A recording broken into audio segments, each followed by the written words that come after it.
Welcome back to episode 3 of the Smugglers Den.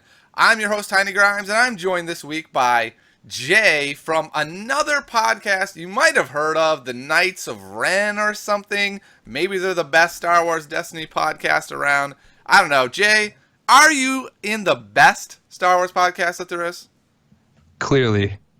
Wow. That is ballsy because I didn't say Star Wars Destiny. I just said Star Wars. I mean, you got to start somewhere. Okay, you heard it here. The best Star Wars podcast. That's pretty impressive. So, Jay, how'd your weekend go? How many packs were you able to open?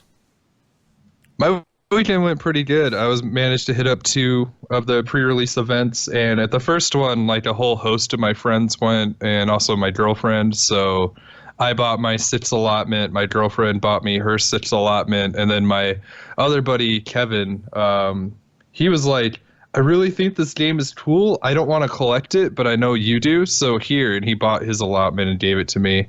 So that was pretty cool.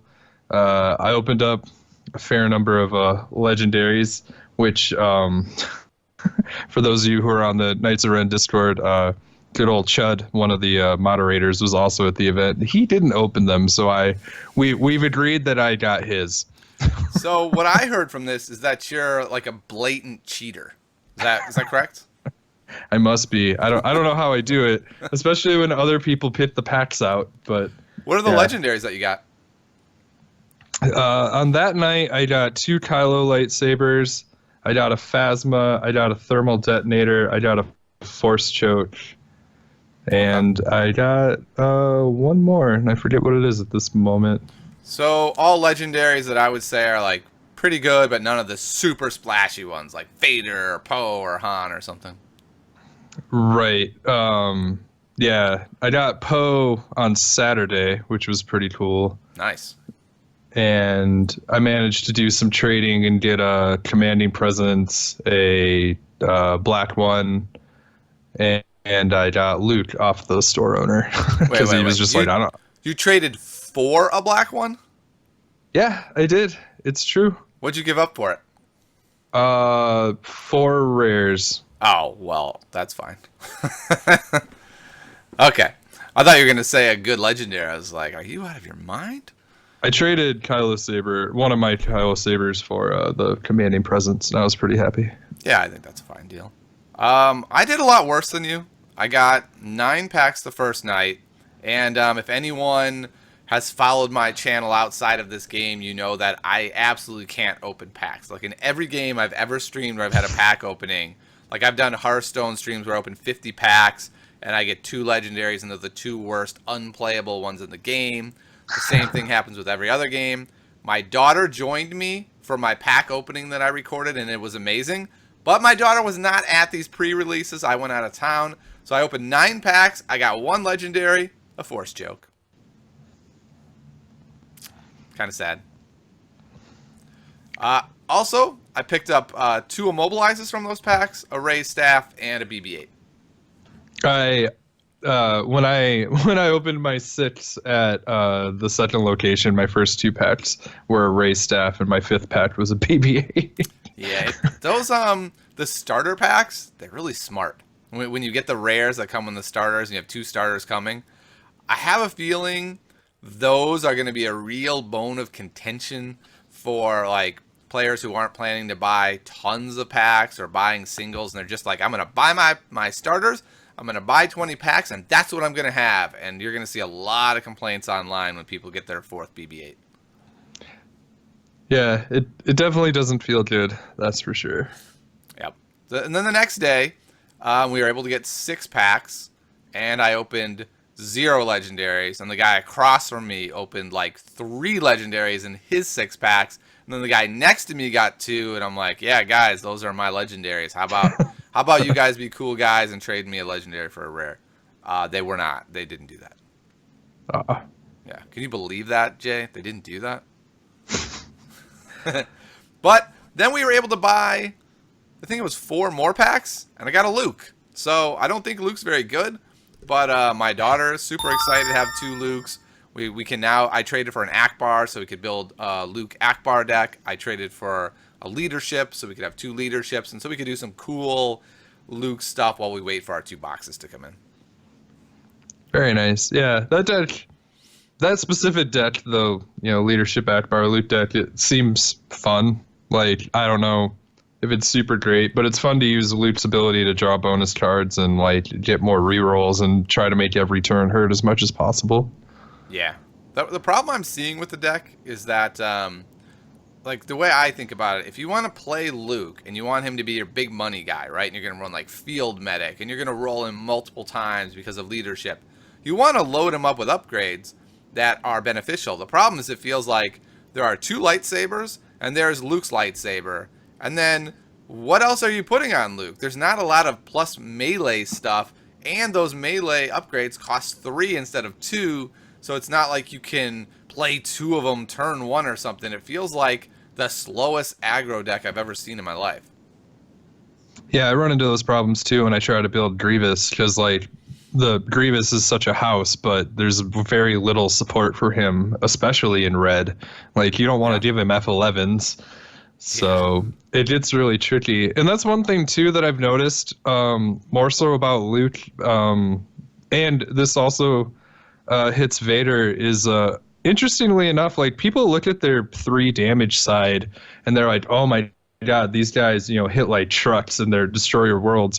And while that's kind of true, I actually get a little more excited when I look at like Veers and Leia with like 3 damage sides, that 2 of them, or like obviously Grievous is the king, but again, he also has disadvantages of not easily buffing himself. But I'm definitely not saying like Vader and Luke don't do damage. It's just, it's interesting that like a lot of people like attach themselves to that when only a third of the die hits. Granted, Vader gets to cheat with Force Strike. That card is really good. Yeah, that's what I was about to say. I feel like Vader fixes himself because of his events, whereas Luke doesn't have that. Luke doesn't have No Mercy, Force Strike, all these events that are like, okay, yeah, it doesn't look like I got a lot of damage, but I've got piles, whereas Vader does have that. So I feel like Vader, with almost the identical dice, is an aggro card, whereas Luke just doesn't have the support to push him into that massive aggro territory. Yeah, with Luke, I think your best shot is to try to get one with the Force on him as fast as possible, and then he starts opening up. Yeah, there's a problem with that, though. That's a legendary I don't own. True. I own, like, nothing that can help him. I don't even have his... All I have are 2 copies of Luke's lightsaber and 2 copies of Rey's staff. So, yeah, it's going to be a pretty bad Luke deck. But my daughter's excited about it, so whatever, that's fine. What's your favorite card that you opened, Jay? What is there one where you're like, yeah, this is the one I'm showing off. I'm so happy I got it. My girlfriend got really excited when she opened Phasma, and it was kind of cool to see her like get jazzed about the game. She was a little nervous playing the game in public, not exactly knowing what to do, but that kind of helped like settle her nerves. Personally, I've had a lot of fun. I mean, granted, we're all like playing like, jank decks, as everyone's been calling them.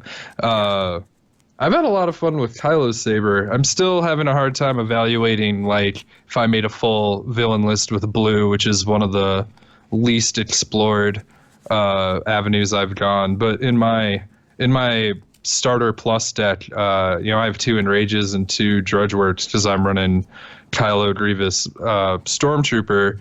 Like, I can fairly consistently get 3 money, so any lightsaber can go right in, and I've just had fun, like, just intimidating my opponent, making them think, like, second thought about shielding, and yeah, Kylo Saber kind of like, it's one of those cards that makes a statement, like, this is the way the game's going now. And since that's on Kylo, Grievous can have all the fun he wants because they want to kill Kylo now, and Grievous is free to eviscerate them. So it's been working very well as a budget deck, so to speak. Interesting. So I've always looked at Grievous as a 2 dice card. Like I could build that exact same deck you were talking about, and I look at that, I'm like, Grievous with 1 die. It just seems so lame. Like, okay, he rolls 2 damage, and that's great, but what makes Grievous scary is, like, he might roll 5 or 6. Yeah, definitely. I don't have two Grievuses is my issue right now. Same here. But I don't know. That's kind of the thing is like right now, the strategy when you play these like one die character decks is just like creating the threat and then they respond and then and then I throw a lightsaber on Grievous when Kylo has the Kylo saber and they're just like, well, Sure. crap, I don't like any of this. You have a slower start, which is why I think these decks need to really push on the resource generation so that you can get Hmm. to a spot where you feel like a two die character.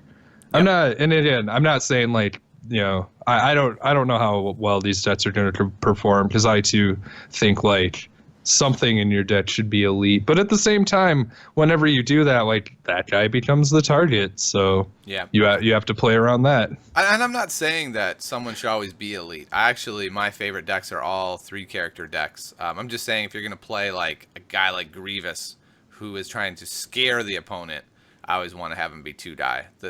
I want to backtrack for just a second though. You said your girlfriend opened Phasma and was excited. Was she excited because she was a legendary, or does your girlfriend just love Phasma? She thinks Phasma's really cool, and it was funny. When early on when we met each other, like I'm really critical of movies and stuff, but when we brought her up, she was the one who was like, "I think she was great. I wish she did more in the movie," and she was horribly underutilized. And that was one of the few times like she's like had a very critical view. So I was like, "Hey, I like you." That's really interesting because for me, I would share everything she says except for the fact that I'm critical of like products to be like, look, we made Phasma legendary. Look, you can buy a Phasma backpack because you're like, remember when Phasma didn't do anything in the movie? Do you remember that? Yeah, you could almost argue she's a traitor, and Yeah, if she was thrown in the trash compactor, isn't she dead? right. It's like, I don't know what's gonna get her out. right. I I've mean, never seen someone go into like a Target and be like, Mommy, I want the Phasma backpack. She's amazing. So yeah, I think part of it is she does look really cool. The chrome armor is she pretty does. sick, and like people, are excited at her. I mean, she was pretty intimidating in the beginning when she was telling off Finn and stuff. Like, Yeah. there's definitely a character there, and even Abrams himself has gone on record saying Phasma is his favorite, which I heard before I saw the movie and Wow. made her extra disappointing. I was like, people made fun of me for liking Boba Fett. At least he didn't turn the shields off. Yeah. I wonder if she had a bigger role and she ended up just getting cut because the movie's already long. Well, she signed on for the other two, so she's gonna be in one way or another walking around again. So So her corpse will be dragged out of the trash compactor and dragged around. That should be yeah, fun. who knows? All right. She'll Let's be talk about the fired favorite pack that out of I the next opened. Death Star. My favorite card that I opened so far is Han. I didn't open it this weekend though. My favorite card I opened this weekend. That's a tough one because I don't really love Luke that much. I don't love Force Choke. I'd say probably the one copy of Grievous. The only problem with mine is it's not signed. I'm used to playing on Tabletop Simulator where all the copies are signed by Lucas, so I feel kind of bad when I play it. But it's pretty good. I don't have that problem. All right, so let's move on to what decks we've been playing. So you already talked about a little bit about one deck you've been playing. The main deck that I played at the events I went to was something similar. It was a tricolor deck. I ran with Dooku, Stormtrooper, Kylo to get to my 30.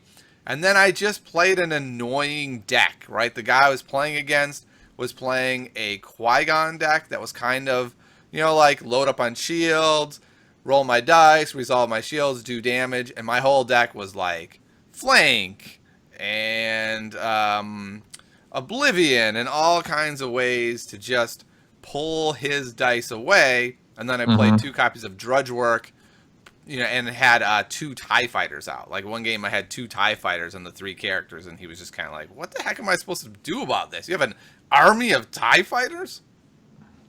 Yeah, TIE Fighters is still one of my favorite cards in the game. It's just cheap and efficient, and yeah, it feels like another character almost.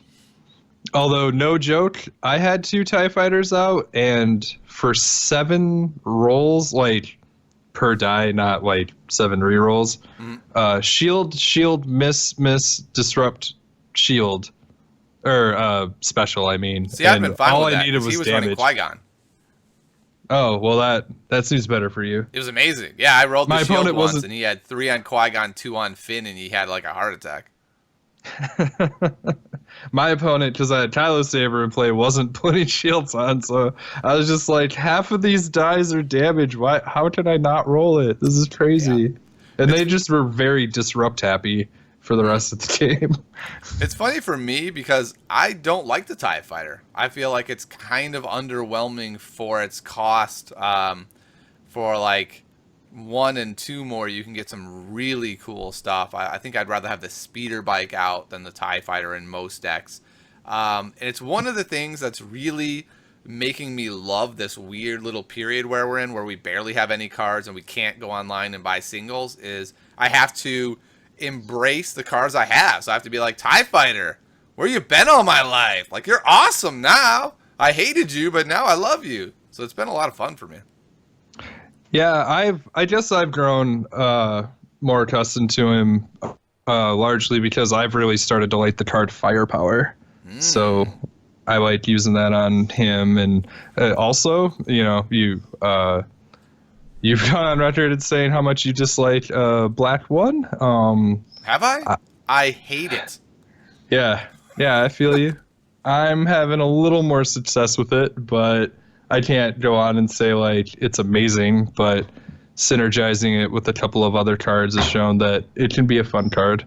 Sure. Granted, it's really hard to get money for heroes early on unless you play like the money makers, which maybe we'll get to. I got 2 data pads in my pack, so that was great. Every deck I make, I'm like, okay, 2 data pads. Okay, cool. Let's go from there. I haven't had a lot of opportunity to test it yet, but I'm trying out with characters like Akbar. Like I'm trying to see how good I can make logistics.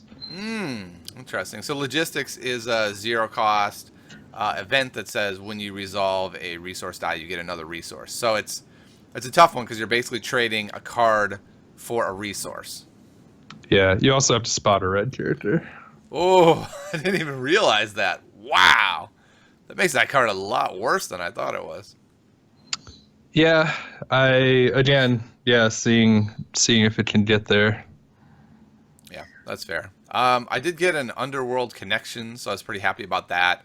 I got 2 Hunker Downs, and I got to say, Hunker Downs right now are crazy strong without a lot of, a lot of the power cards. Like my opponent had Qui-Gon with a Hunker Down on him on turn 1, and I was like, oh lordy, like I don't know if I'm gonna be able to win this one. And then I worked so hard; it took me 4 turns to get rid of that Hunker Down. Immediately, he put another one on. I was like, I'm gonna punch you right over the table. uh, So it was fun. I yeah, beat that guy, but man, it was hard. Like it took a long time. That's how I got 2 TIE fighters out. Because it was like, all right, we're gonna go to the end. Let's do it. I got 2 TIE fighters now. nice, nice. Yeah, I've been playing a lot against a lot of people who have been just making the Kylo 2 trooper lists, and it's funny how it's often come down to like yesterday. I took out their Kylo. They knocked out my Grievous and my Trooper, and twice now I've had games where it's been Kylo dual wielding lightsabers versus 2 troopers for the final showdown. It's been pretty That fun. sounds fun. Yeah, I've really been liking drudge work with the trooper. If you have 2 of them, which I was able to get, I pretty much drudge worked every single turn for the first several turns. And if you're using Kylo, one of the reasons I've always hated Kylo is because while he has 3 damage sides, one of them is 1, one of them is often 0 or 1, and then the other side is 2, but it costs 1, and so it's really expensive. But with drudge work, I feel like it's a lot more reasonable to pay 1 for that 2 when you're getting 3 resources a turn instead of 2. Yeah, I completely agree, and I think I really like the versatility of drudge work because very often when my character is like, you start the round and they have initiative, and your character's clearly doomed, like I'll just drudge for the dollar before the character dies, and I often find that to be like very reasonable. And it's always funny to make Kylo do drudge work. That is funny. He becomes mad at that point. Yeah, definitely. Matt, I'm still I am a waiting for muffin yet, Matt. I'm still waiting for the opportunity to enrage myself to death, like Ooh. I had on Saturday, but I didn't take it, and I was like, man, that would have been such a great story. Haven't done that one yet. So, what's your favorite deck that you've been playing with just your cards? Is it your Kylo Grievous Stormtrooper deck, or is there another deck you've been liking more? To sort of help out a lot of my buddies, who like maybe only got 6 packs. Like I traded away a lot of my characters for cards like Flamethrower and stuff just to help them out, be able to make their deck. So the only deck I can make is the Grievous Kylo Stormtrooper. But by all means, I like it a lot. 28 health is pretty beefy. Again, like I just like playing the sort of like shell game of like, because I also have a commanding presence. So is Grievous the target? Is Kylo the target? And I usually have like the econ generation of drudge work, or the 2 enrages, so I can quickly get out ties and lightsabers, or said commanding presence. So it's kind of neat that even I've been playing a lot of best of 3s, and they're like, all right, I gotta make sure I kill Kylo, and then I just like turn it all on to Grievous, and then beat him up that way. That's fun. I guess here's a good question for you. You said you've been playing best of 3s. How's that been going for you? Have you been able to complete best of 3s in a timely fashion, or because you guys are playing with newer players, weaker decks, it takes quite a while? Yeah, both of these have taken over the span of like an hour and a half, 2 hours. Mostly, I mean, we're not playing with the feeling of time either. Yep. We're chatting a lot and joking and getting to know each other. But Sure. yeah, so they have not been quick, and also again like a lot of turns where your dice just don't do anything. Well, there's one thing that's been fascinating with these like budget style decks is you'll look at a character across from you that needs 2 more damage to die and maybe has 1 shield, and you're looking at like 5 damage dice potential that you have, and you're like, yeah, that guy will die, and he doesn't. And you're just like, wow, this is going another round, and like it's just really funny how that turns out. Like, oh, he has a mind trick. Crap, well, there goes my damage. I've had several games against people that it's like, well, like you can tell they're newer, and then they do just crazy things. You're like, okay, he's gonna do this, and then I'm dead, or he's gonna kill this guy, or he's gonna bring him down to 1, and then he'll do this and he'll kill him, and then they don't, and I'm like, what? It's been pretty interesting. A lesson that I need more experience trying to figure out, but like one of the games I lost was I was staring down 2 stormtroopers, one with 2 health and one at full, and I had Kylo's payside followed up by the +3 from his lightsaber, and I made the choice to hit the fresh stormtrooper, and I think that was actually the misplay that cost me that game. So it's curious when you have over damage. Yeah. Like I was like, I really want to make sure I use every point, but I think he was able to hit me a few extra times by having them both alive. That was possible, and it's hard too, just like these are stormtroopers, they're gonna miss. Of course they didn't. So yeah, that's a really great question that has a very sophisticated answer, right? Of like, when do you get every last ounce of your damage and split it up, or when do you just kill off the guy that needs to die? And I think it's a really interesting question, because depending on the game state, I almost certainly would have done the exact same thing that you did. I would have said, like, if it was, what was it, 5 damage? Yeah, 5 damage. And how there much did the wasn't a other way stormtrooper have left? One was at full health, the other one was at 2. Oh, the other one was at 2? Yeah. So I'd have killed that guy for sure. I thought you meant he had 2 left. Well, I guess the phrase, he had 5 damage on him. Oh, okay, yeah. So yeah, that's really tricky. Like, what do you do there? Do you waste 3 damage? I don't think I would have. I think I would have gone for the fresh stormtrooper. Yeah, and I'm sure, and again, like I'm sure that wasn't the only error, but that was definitely a time where it caused me pause, and I want to Hmm. like be mindful of like maybe just kill the guy, maybe Yeah. just kill the guy. And another thing you could do, right? You could use the 2 damage to kill the guy, and then re-roll Kylo's saber. Maybe get something else. It's a Yeah, true. tough call, right? Like, what do you do? How do you do it? I totally agree. It's one of the things that makes the game really interesting. Is it's not just simply like, oh, here's the obvious play, here's the line I have to take. Like, there's a lot of decision points where I'm not even sure there's a right answer. It's like there's a right answer will reveal itself in hindsight, but I'm not sure there's a right answer at the time. Yeah, one of the best things that I always meant to talk about for Destiny, but like when people say like what do you like about the game, there's a laundry list. But not having a binary health pool where you're not just hitting this like Yeah. this meat of points is also specifically for situations like this another thing that makes Destiny stand out as opposed to like I'm just trying to pile up damage and then just make you reach zero. It's like no, I have to strategically deal damage and do I hit the guy like when you're trying to play around shields too? It's like, do I Hmm. just hit the dude who's not shielded, or do I like let 2 shields soak up some of the damage, which is always frustrating. Like I love all those decisions. To me, the most annoying decision point in what you're talking about is redeploy, right? So, like, you get that stormtrooper down to 2 health left, and then they chuck a rifle on him, and you're like, oh, man. Now I Yeah, don't want to kill this guy, because then it's just going to move over anyway. yeah, definitely. That's always fun to do. Yeah, I think that's really, really interesting mechanic. All right, so we had a viewer question I want to talk about real quick, because I think it's a good one, and I think it's a lengthy answer. And that is, when you're building a deck, should you mix damage or have the same damage? What I mean by this is, do you want, let's say you're running range damage on one character, do you want to make sure, or at least try to have all range damage dice on your characters, or all melee, and then that also allows you to play upgrades that are pretty much all of that type? So if you run like Han and another ranged character, and then you throw all ranged weapons into your deck, anytime you're hitting pluses, it's golden because you have all range damage anyway. What's been your thought on this so far?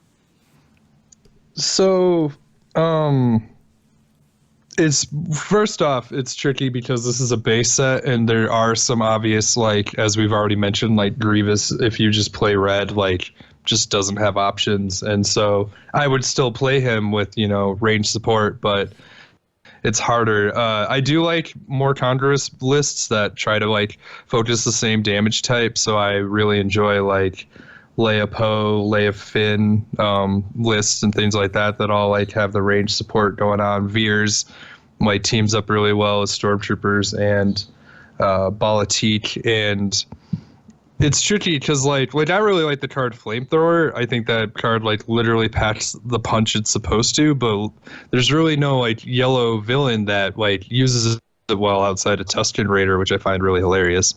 Um, and so I looked at that card and I'm like, I want to use it, but I don't really want to put it in my Django deck because it doesn't do anything when I throw on a jetpack or things like that. And you definitely want jetpack landing as much as possible because it can't carry itself. And so, Which is kind of um, interesting, right? Because flamethrower is a gun. I thought it was going to be range damage, but it makes sense because it's such short range damage that's actually melee. yeah, definitely. And like, I think it's cool that if you roll its hardest hitting side, you'll blow someone out of a bunker, which is neat, or hunker down.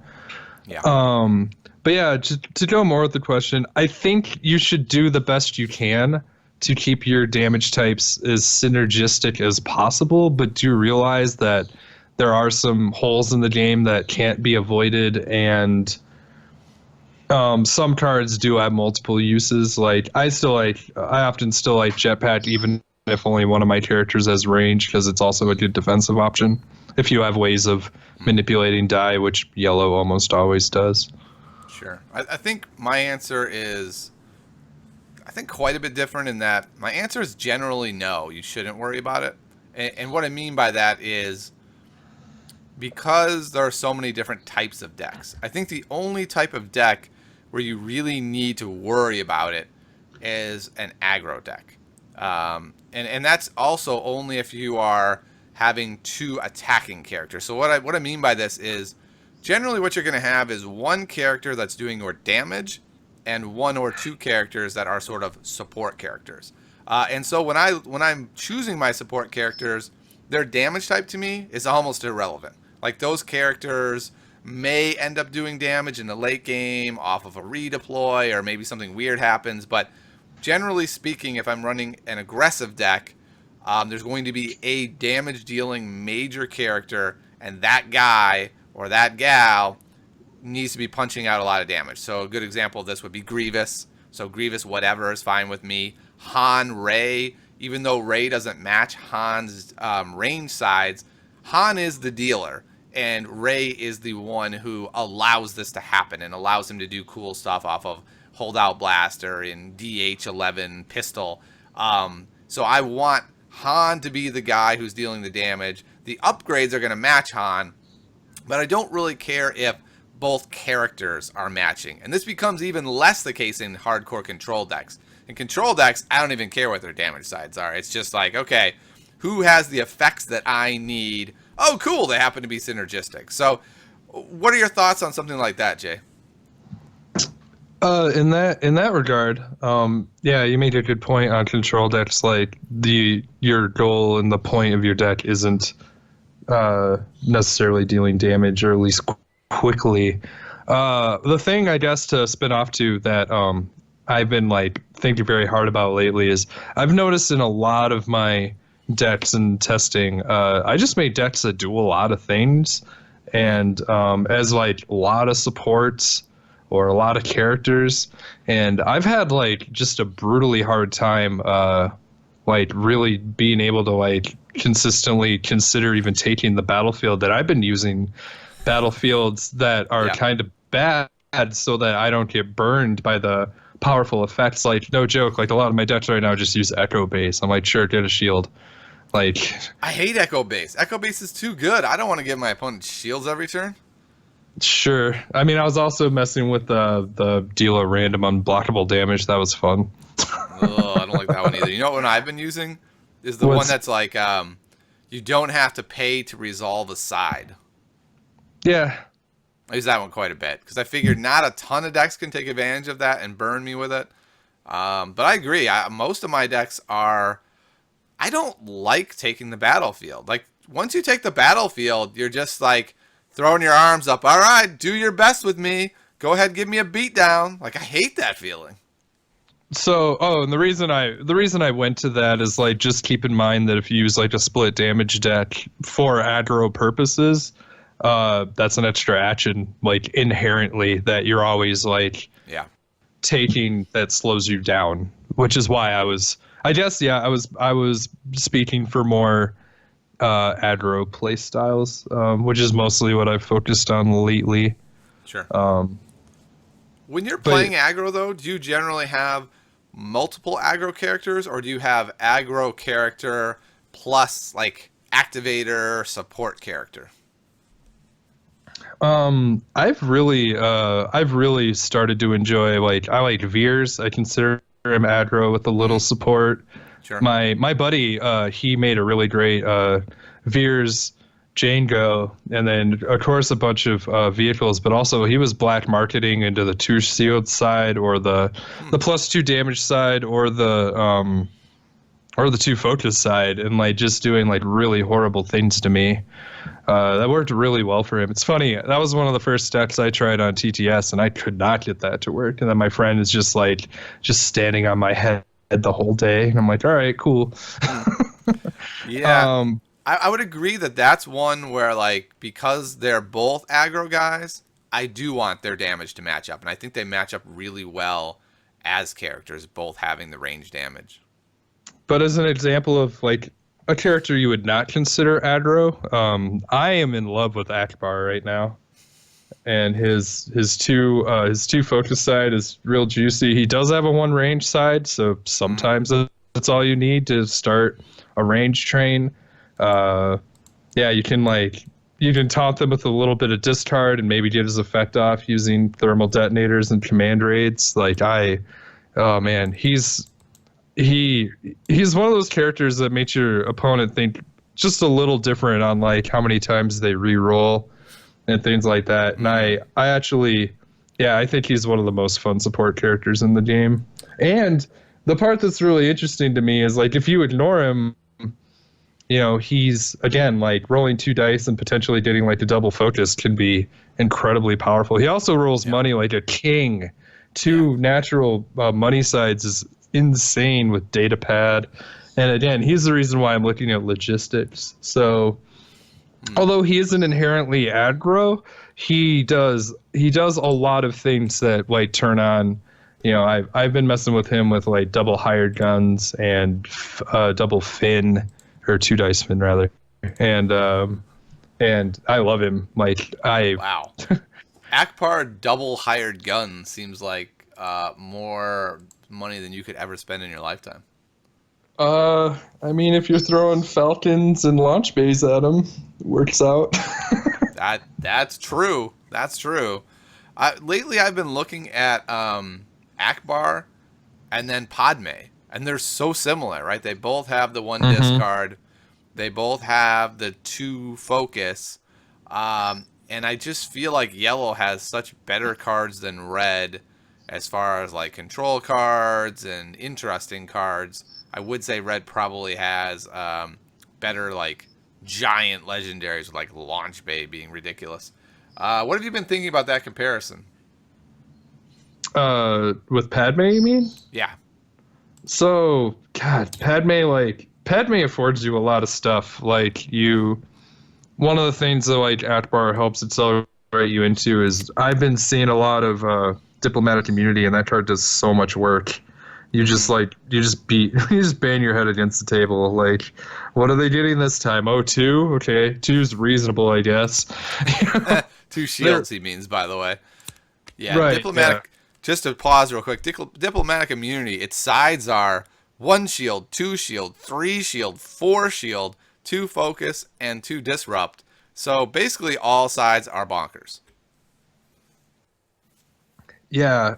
So just that card does wonders, keeping you alive. Also, in a fun thematic way, Padme can second chance and do the whole like you didn't kill the real Padme trick.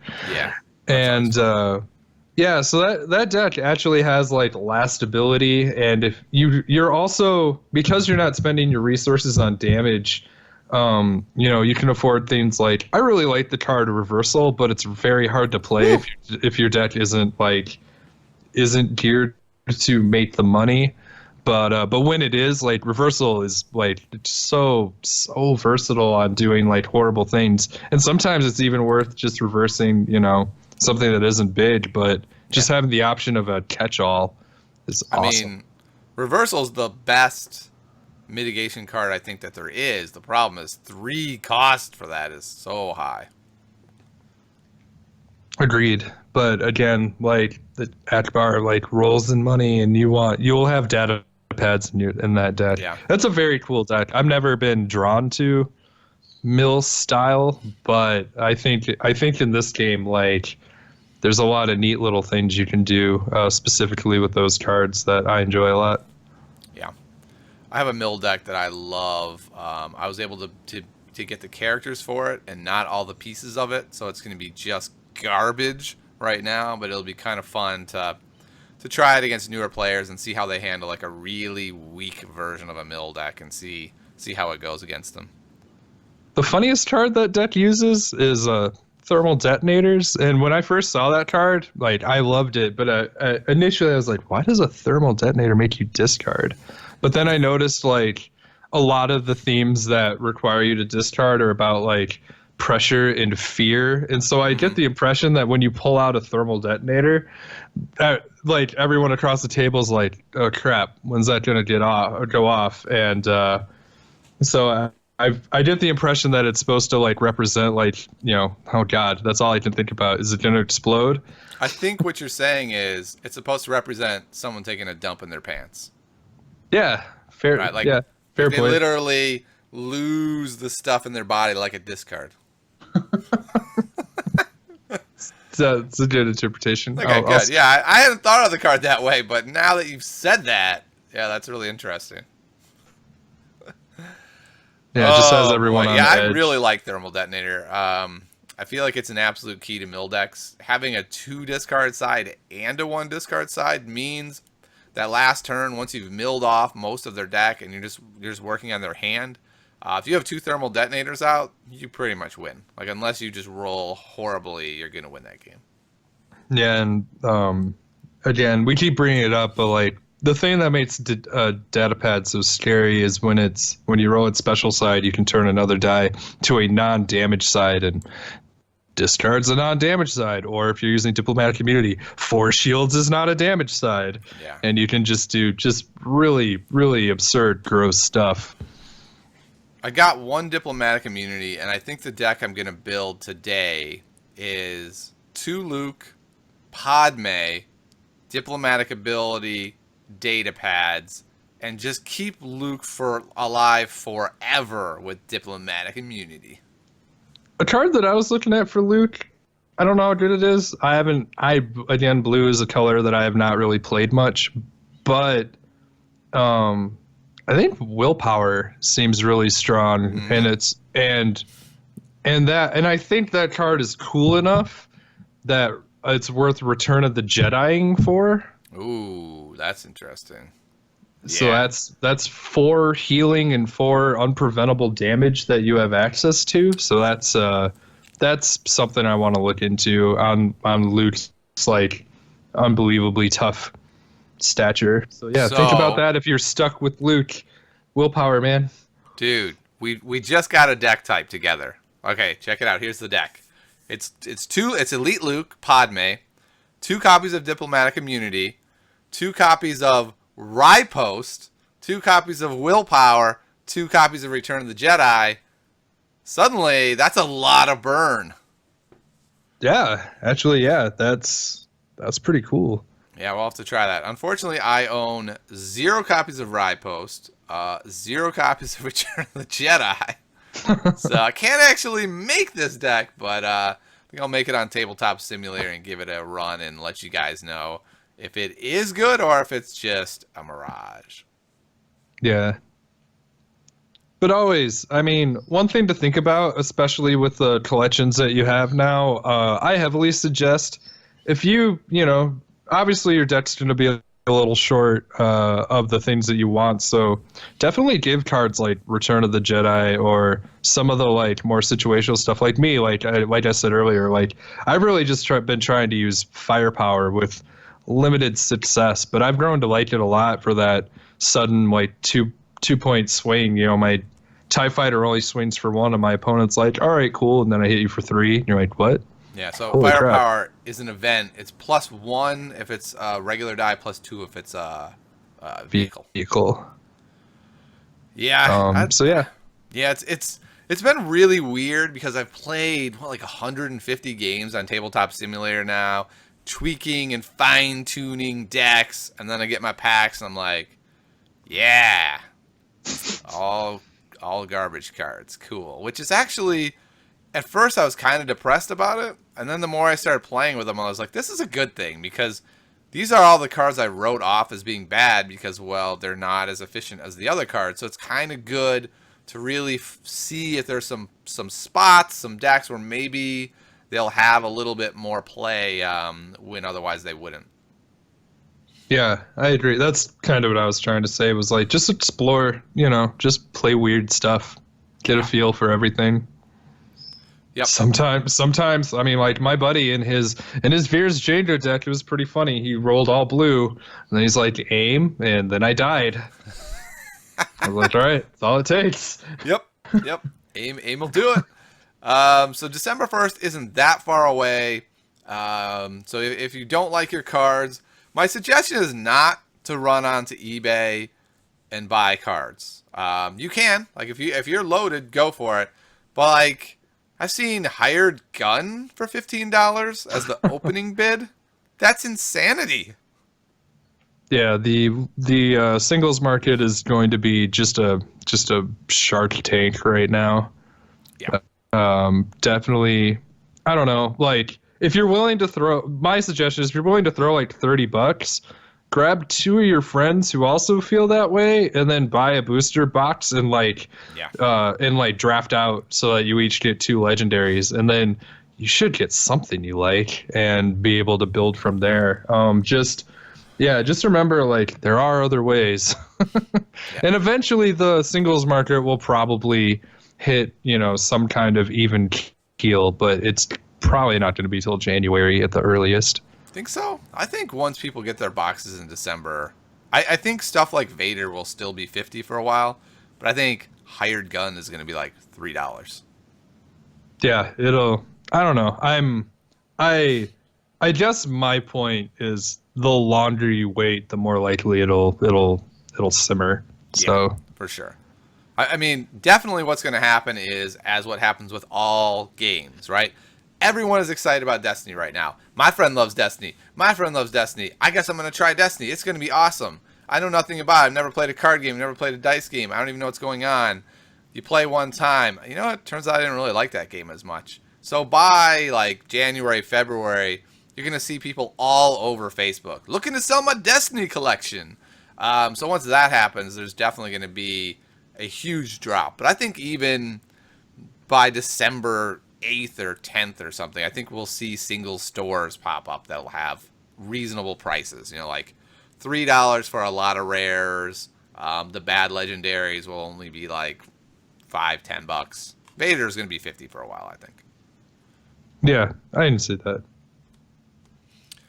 All right. I think before we head out today, we need to do a quiz, as we always do here on the Smugglers Den.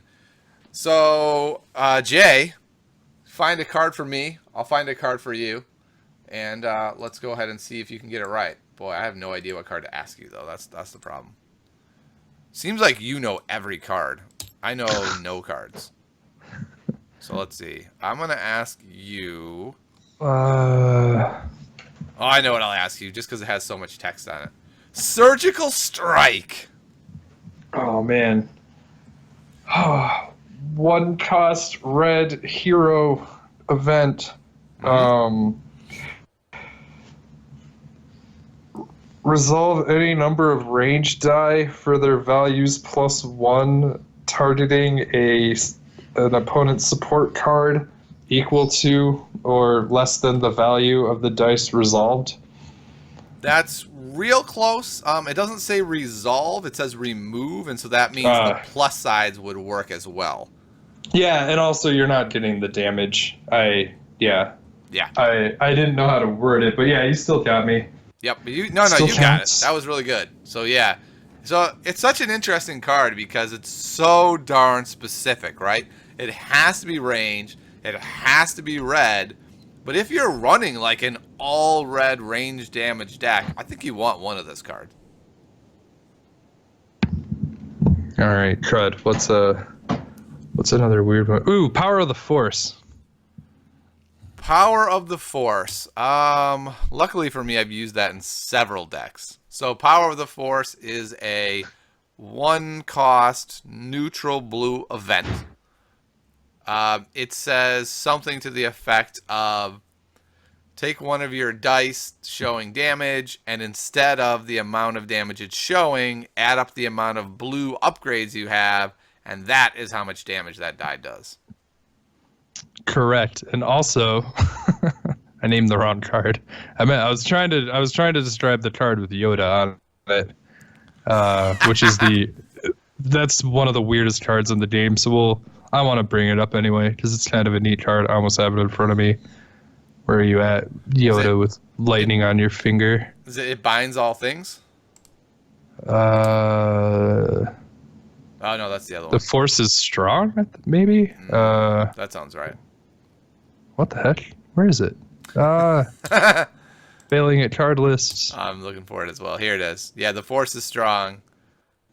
So it's That would have a tripped you really up. interesting card. I saw someone using it in their Luke Akbar deck as a means of getting out like really early mine probes and force throws and things like that. So it's a one cost upgrade. It says action, support the support, exhaust the support, and discard a blue card from your hand to play a copy of the discarded card from your hand for free. So in essence, you have to have 2 blue upgrades in your hand, and you can discard one and put one onto a guy for free, which is insanely powerful if you can pull it off. Yeah, it's such a weird card, and like it's even stranger because Lucas has already gone on record and said like due to the way that like the draw nature of this game works, and they don't want reshuffling your deck to be a thing. Like we're not going to see a tutor, but Yep. I guess it is possible. He said they're not against cards, and I think we've already seen some where you can like look at the top three. Like maybe there's going to be a look at the top, 5 cards of your deck and grab a blue ability card. I mean, there already is. There's scavenge, right? So you could just Yeah, do scavenge to get it. Do 2 scavenges, and you're almost assuredly going to have a copy of something. It's just cards like that I don't like theoretically, because there's so much that has to come together, right? Like you have to yeah, draw that card. You have to put in duplicates of cards you might not want to put duplicates in. Then you have to draw them together. Then you have to hope your opponent doesn't pull the card out of your hand before you get a chance to pull off this effect. It's just like, it kind of feels like you're trying to live every day in Magical Christmas Land. And that seems difficult to me. yeah. That's that was what I was extrapolating as. Like it's going to it's doesn't look like there's going to be a lot of options on making it more consistent in the future. So yeah, who knows? It's a weird card, but Yeah, it's got I Yoda don't. on it. Maybe Yoda's good at. Maybe he can like pull. Oh, being able to like pull cards out of your discard pile is relevant though. Yes, for sure. Oh, that You makes can that use the makes Return of the graveyard. yeah. I don't know. He was able to do it against me, but the way he did a lot of complaining as well, right? He would be like I beat him back to back games, and he was like, "This deck has never lost, and I lost because I had one Mind Probe and I just couldn't find my other Mind Probe in time." And I was like, "Dude, if your whole plan is like in a 30 card deck having to draw both Mind Probes and Forces Strong, I don't think that's a real. I don't think you can complain when that doesn't come together, right? Like." You can have that as like a backup plan, but it can't be like, this is my plan and it didn't come together. Luck bit me in the butt again. I don't know. Well, we all know the best use of two of the same card in your hand is the the Ray Luke deck running. You play Holdout Blaster into Noble Sacrifice, Noble Sacrifice. GG. I'm not sure I would agree with that, actually. Best combo. I do like something like Holdout Blaster into Holdout Blaster with Han Ray and getting to do piles of actions. That's a lot of fun. Yeah, yeah. I've definitely went testing with Rick because he loves that deck to death. He's like, all right, I have 4 actions. Hold on. I'm like, all right. Yeah. I'm gonna go grab a soda. That deck can be frustrating to play against because then you also start losing track of the actions and you're like, are you sure? It seems like you took 28 actions, not only 27 actions. Oh, that's interesting. You said losing track, and that actually came up yesterday in the lists that um I've played a lot against double Stormtrooper, and just as a suggestion for everyone out there like playing with or against that, try and deliberately have your opponent, even if they're like re-rolling all of their Stormtrooper die, try to make sure that they deliberately in some way like place or mark, not actually mark the card, but like I got confused when I could have killed one of my opponent's Stormtrooper die, and I'm like, which die is to which Stormtrooper, because that affects my choice, and there's no easy way to designate that. And like I've said, like I want to do the double hired gun list, so be mindful if you play lists like that to be explicit on like, all right, this is this die and that's that one, like roll them separately or like keep them on opposite sides of your board, and Yeah. it'll help both of you out and It leads to less. really happens a lot with something like Holocron as well, where it's like there's 2 Holocrons showing, one is a special, one is a blank. Which one goes with what character? Like, not only does it matter maybe I can kill them before you can resolve it, but it matters a lot of which character this effect is going on, because I really need to be targeting that guy now. Yeah, definitely. Yeah, I think that's one of the great challenges is going to be keeping a clean board state. Do not let your opponent grab both of their holocrons and just shake them up into one hand. They have to roll them individually so you can figure out, like, that one was with that guy, that one was with that guy.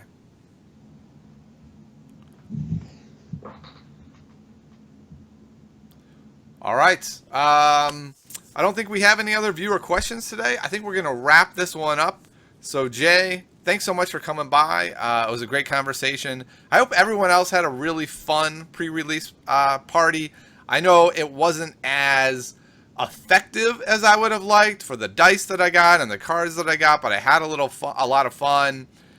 Don't panic. Don't feel like you have to run to eBay and spend $800 on singles to round out your collection. The prices are going to be dropping dramatically. Your boxes will be coming in sometime after December 1st. Be a little patient. I know it's hard. I know it's so hard to do. I'm having a hard time with it, but just enjoy what you've got and try to have fun with what you've got.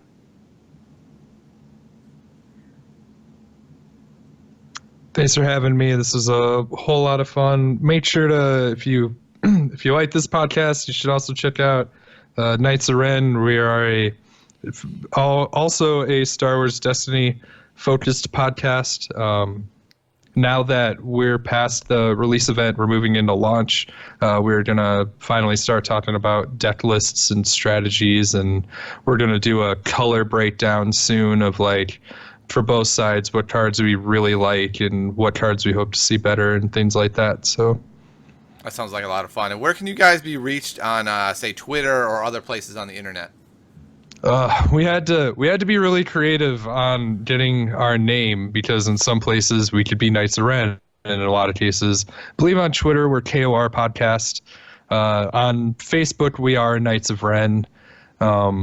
So some combinations of, just Google KO Knights of Ren podcast and we'll pop up. Yeah. They also have a really great Discord channel if you want to talk about Star Wars Destiny. The funny thing is, I don't even consider it the Knights of Ren Discord channel. I consider it the Star Wars Destiny Discord channel. So that's quite a compliment to you guys. Thanks. Yeah, we try to make it just a one stop for, we have, like, the rules set up. We have TTS tables. We have mods that are willing to teach players, like, how to play the game and answer any questions that come up if you have rule stuff. I mean, we're all still kind of stumbling in the dark until Lucas does the rules update. But once they're there, we'll be able to point everyone to all that cool stuff, because it seems like Cunning and Holocron just want to, like, ruin all of our days right now. Yes, indeed. And you can find me at Tiny Grimes Games on Twitter.